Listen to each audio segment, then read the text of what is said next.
मित्रों नमस्कार। Solid study में आपका स्वागत है। हम लोग अपने टॉप 20 क्वेश्चन की सीरीज जो है उसी का अध्ययन कर रहे हैं। उसी के क्रम में आज हम लोग अपना 5वां टेस्ट करेंगे।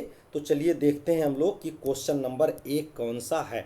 अब क्वेश्चन नंबर 1 में हम लोगों का कह रहा कि उत्तर प्रदेश का सबसे पूर्वी शहर निम्नलिखित में से कौन सा है। शहर मतलब यहाँ जिला से पूछ रहा, बलिया है कि आजमगढ़ है कि बाराबंकी है कि बस्ती है।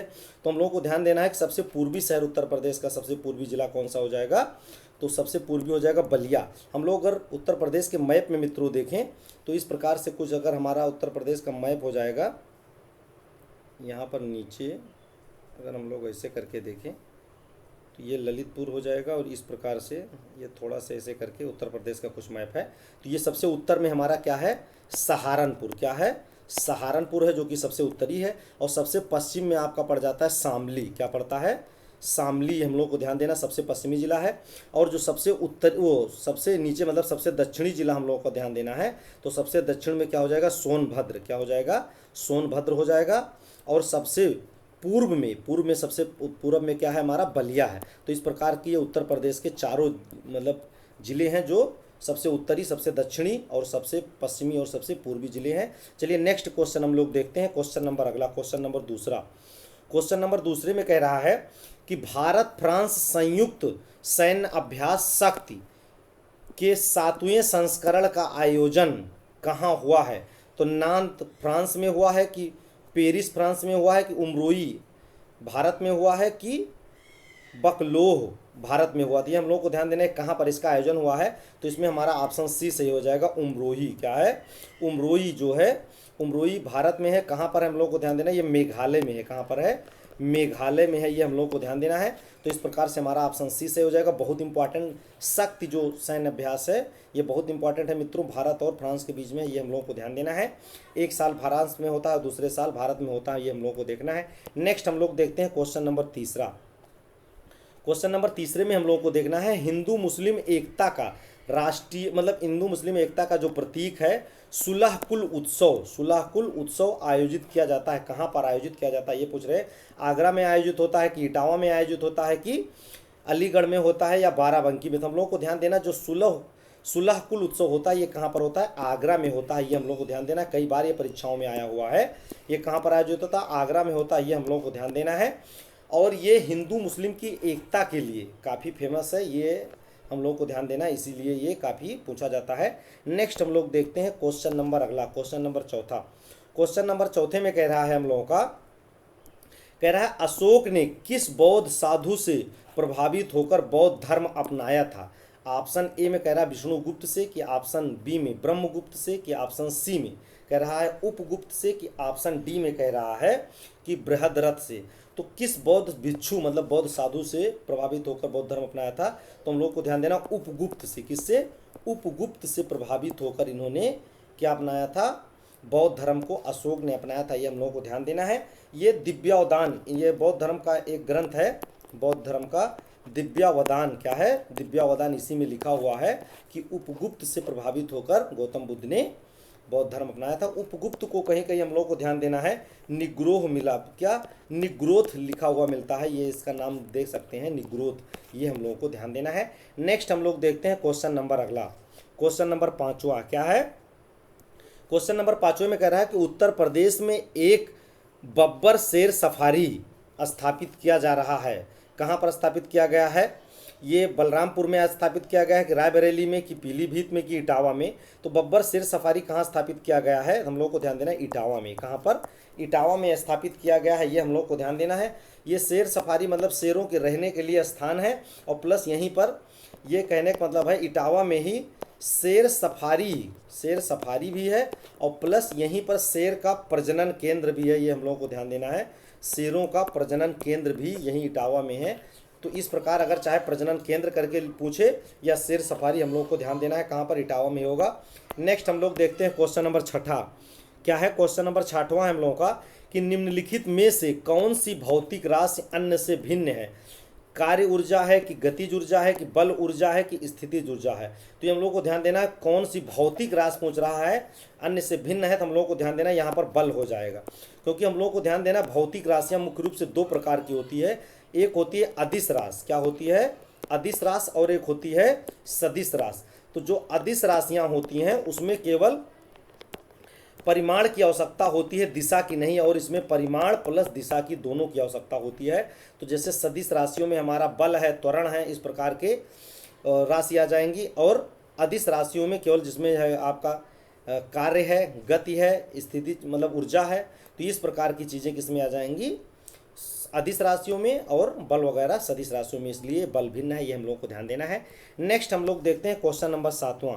क्वेश्चन नंबर 7वें में कह रहा है कि आर्थिक थिंक टैंक GTRI, आर्थिक जो थिंक टैंक है GTRI की रिपोर्ट के अनुसार वर्ष 2023-24 में भारत का सबसे, कह रहा है भारत का सबसे बड़ा, यहाँ पर हम लोग को ध्यान देना है, भारत का सबसे बड़ा व्यापारिक साझेदार कौन सा है, मतलब कौन सा देश है जो भारत का सबसे बड़ा व्यापारिक साझेदार हो गया है।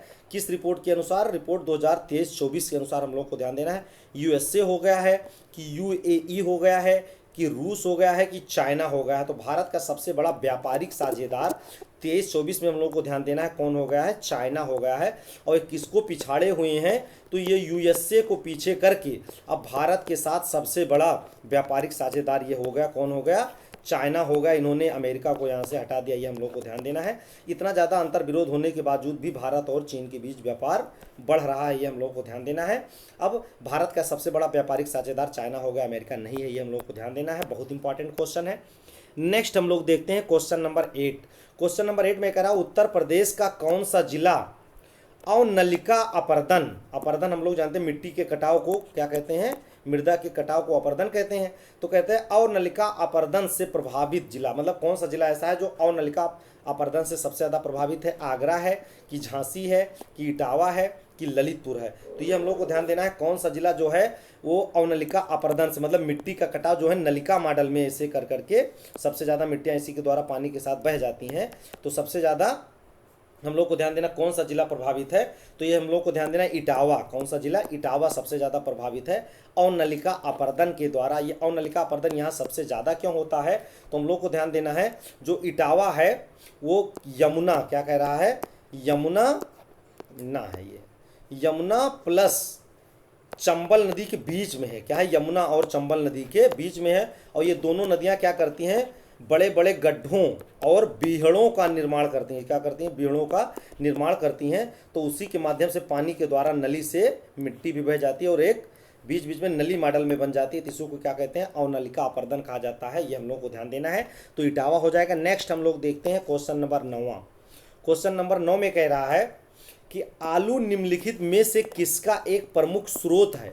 किसका स्रोत है, प्रोटीन का स्रोत है कि खनिज पदार्थ का स्रोत है कि वसा का स्रोत है कि कार्बोहाइड्रेट का स्रोत है। तो आलू किसका स्रोत है मुख्य रूप से, तो हम लोग को ध्यान देना है आलू किसका स्रोत है, कार्बोहाइड्रेट का स्रोत है।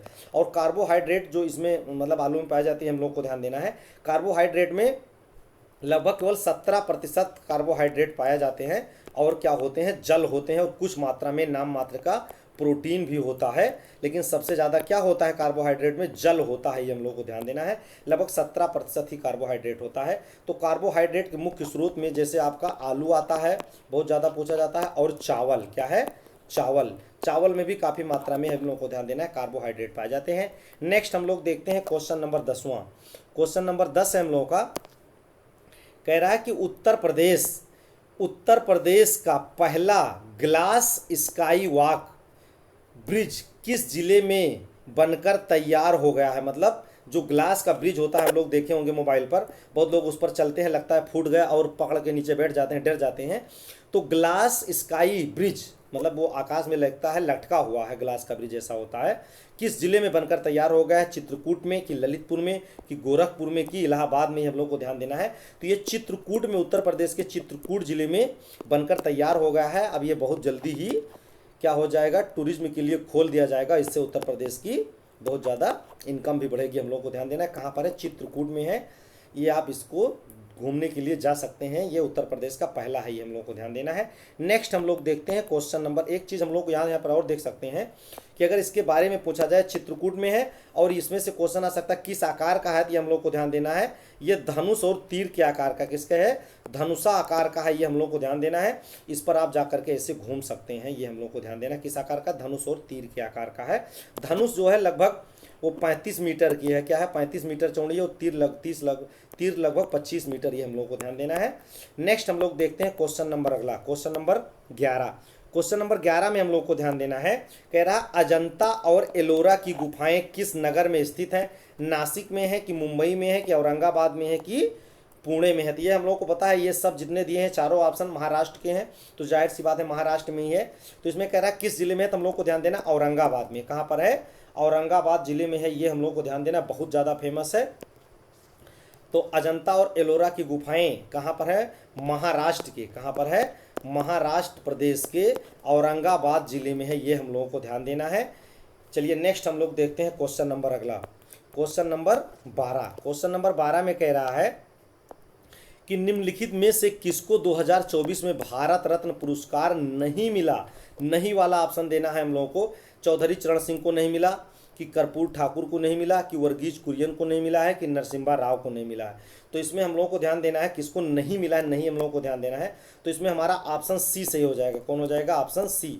हम लोग को ध्यान देना है, जो वर्गीज कुरियन थे, इन्होंने भारत में दुग्ध क्रांति के बारे में काम किया है, दुग्ध क्रांति लाई थी। तो ये हम लोग को ध्यान देना, दुग्ध उत्पादन से संबंधित है।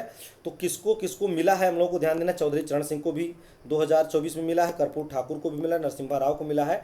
तो हम लोगों को ध्यान देना है कि 2024 में कुल मिलाकर 5 लोगों को, कितने लोगों को, 5 लोगों को ये भारत रत्न दिया गया है, 5 लोगों को दिया गया है।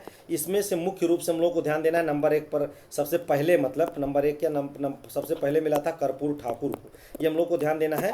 ये बिहार के राजनेता थे, 2 बार मुख्यमंत्री भी बन चुके हैं। नंबर 2 पर लाल कृष्ण आडवाणी को मिला था, किसको, लाल कृष्ण आडवाणी को मिला है। नंबर 3 पर हम लोग को ध्यान देना है कि MS स्वामीनाथन, किसको, MS स्वामीनाथन, हम लोग कई बार पढ़े हुए हैं।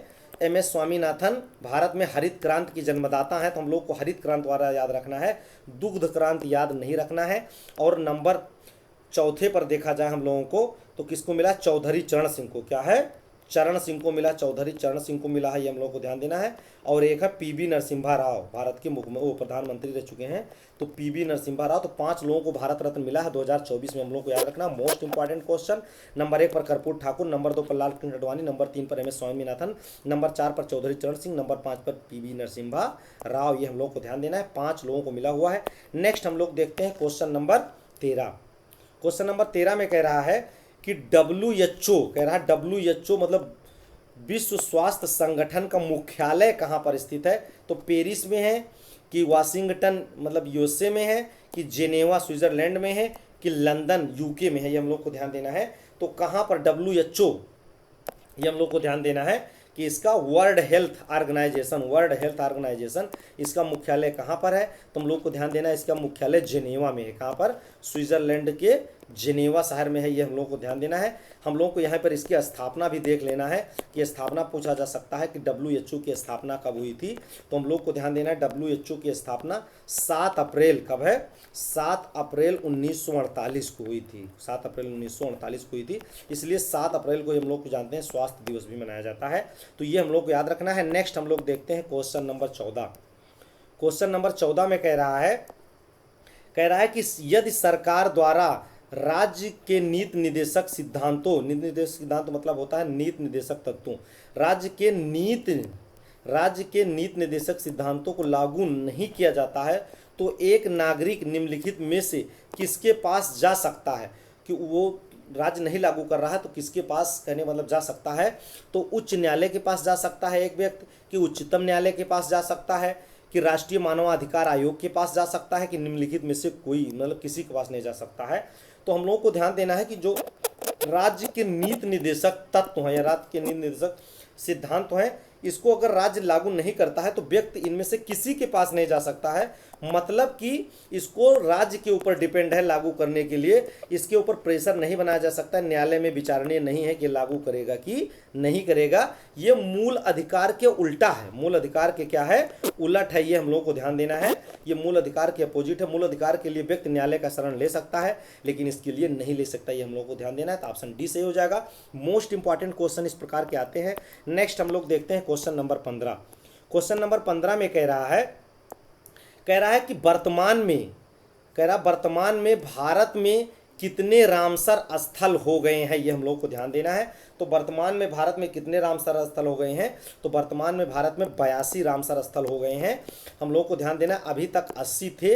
2 रामसर स्थलों को कहाँ पर बढ़ाया गया है, बिहार में बढ़ाया गया। कहाँ पर, 2 साइडें जो है, रामसर साइट इसको बोला जाता है, 2 साइट को बिहार में, ये हम लोग प्रदेश याद रखना है, बिहार में बढ़ाया गया है। तो इस प्रकार 80 2 82 हो गए हैं कुल मिलाकर। अब आपका काम ये है कि आपको कमेंट करके ये बताना है कि जो दो स्थल बिहार के बढ़ाए गए हैं वो नंबर 1 और नंबर 2 कौन कौन से हैं, आप उसका कमेंट करके नाम लिखिएगा। इसी बहाने आप खोजेंगे, आपको पता भी चल जाएगा। तो ये हम चलिए नेक्स्ट क्वेश्चन पर चलते हैं हम लोग 16वें क्वेश्चन पर।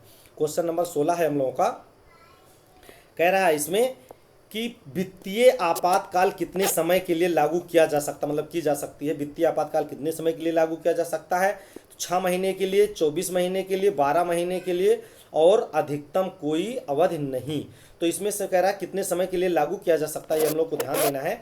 तो इसमें हमारा ऑप्शन डी सही हो जाएगा। इसके लिए कोई नियत समय नहीं है कि अधिकतम कितने समय के लिए लागू किया जा सकता है। बस एक चीज़ हम लोग को ध्यान देना है, जब शुरू में ये लागू किया जाता है तो 2 मास मतलब 2 महीने के लिए लागू किया जाता है। उसके बाद में क्या होता है, संसद को इसका अनुमोदन करना होता है। क्या करना होता है, अनुमोदन करना होता है। उसके बाद जब संसद इसका अनुमोदित कर देगी तो ये अनिश्चित काल के लिए, कितने के लिए, अनिश्चित काल के लिए लागू हो सकता है, ये हम लोग को ध्यान देना है। तो इस प्रकार के क्वेश्चन है, अधिकतम कितनी अवधि के लिए, तो अनिश्चित काल के लिए लागू हो सकता है, अधिकतम पूछ रहा है। और ये कह रहा है कि कितने समय के लिए, तो ये पहली बार में जब शुरू में लागू होता है तो 2 महीने मतलब 2 महीने के लिए होता है, लेकिन बाद में अनुमोदन के बाद ये अनिश्चित काल के लिए हो जाता है। इसलिए हमारा इसमें से ऑप्शन में से क्या हो जाएगा, अधिकतम कोई सीमा नहीं, ऑप्शन डी से हो जाएगा। अगर 2 महीने दिया होता तो पहले हम लोग 2 महीने ही मारते। तो इस प्रकार से एक चीज़ हम लोग को और ध्यान देना है कि वित्तीय आपातकाल अगर आ जाता है कि वित्तीय आपातकाल अभी तक भारत में कितने बार लागू हुए हैं, अभी तक भारत में कितने बार वित्तीय आपातकाल लागू हुआ है, ये हम लोग को ध्यान देना है। तो अभी तक एक बार भी नहीं लागू हुआ है, ये हम लोग को ध्यान देना है। और वित्तीय आपातकाल अनुच्छेद मतलब आर्टिकल 360 में, किसमें, आर्टिकल 360 में इसके बारे में प्रावधान किया गया, ये हम लोग को ध्यान देना है। नेक्स्ट हम लोग देखते हैं क्वेश्चन नंबर अगला। क्वेश्चन नंबर 17 है हम लोगों का। कह रहा है कि चेचक के लिए टीके, वैक्सीनेशन का आविष्कार, मतलब चेचक के टीके का आविष्कार किसने किया था, सर फ्रेडरिक ग्रांट बेटिंग ने किया था, कि कह रहा है कि एडवर्ड जेनर ने किया था, कि सर अलेक्जेंडर फ्लेमिंग ने किया था, कि लुइस पास्चर ने किया था। तो हम लोग को ध्यान देना है चेचक के टीके का आविष्कार किसने किया था, तो हम लोग को ध्यान देना है एडवर्ड जेनर ने किया था। किसने किया था, एडवर्ड जेनर ने किया था, ये हम लोग को ध्यान देना है। ये हम लोग को ध्यान देना है, ये आ जाता है। ये एक हम लोग को ध्यान देना, वायरस वाली बीमारी, क्या है, वायरस जनित बीमारी है। ये आपका जो चेचक है कैसी है, वायरस जनित बीमारी है, ये हम लोग को ध्यान देना है। और इसके वायरस का हम लोगों का नाम याद रखना है, वायरियोला। क्या है, वायरियोला, इसमें वायरस होता है, उसी के माध्यम से चेचक होता है, ये हम लोग को ध्यान देना है। तो इसके क्या है, चेचक के आविष्कारक कौन है, इसके टीके का आविष्कार एडवर्ड जेनर। एक चीज़ बहुत फेमस हम लोग जानते हैं, लुई पास्चर ने एक टीके का आविष्कार किया था। किस टीके का आविष्कार किया था, ये आप कमेंट करके जरूर बताना। चलिए नेक्स्ट हम लोग देखते हैं क्वेश्चन नंबर अगला, क्वेश्चन नंबर 18। क्वेश्चन नंबर 18 है, कह रहा है कि अंतरिम एकता सरकार, कह रहा है कि अंतरिम एकता सरकार क्या होती है जो एक देश, यहाँ पर होना चाहिए था, एक देश एक चुनाव के मद्देनजर चर्चा में रही। जब एक देश एक चुनाव की चर्चा हो रही थी तो उसी के मद्देनजर चर्चा में रही। तो ये क्या है, ऑप्शन ए में कह रहा है देश की एकता के लिए सरकार है, ऑप्शन बी में कह रहा है सभी दलों की, कह रहा है कि सभी दलों की अंतरिम गठबंधन सरकार है, कि सिर्फ एक दल की सरकार है, कि इनमें से कोई नहीं है। तो ये कह रहा है कि जो अंतरिम एकता सरकार है वो किससे संबंधित है, तो हम लोग को ध्यान देना है, ये सभी दलों की अंतरिम गठबंधन की सरकार है। ये क्या ये कॉन्सेप्ट कहाँ से आ रहा है? तो हमारे यहाँ जैसा कि हम लोग को पता है, एक राष्ट्र एक चुनाव की बात हो रही है कि एक बार में ही एक निश्चित समय पर चुनाव होगा और पूरे देश में होगा।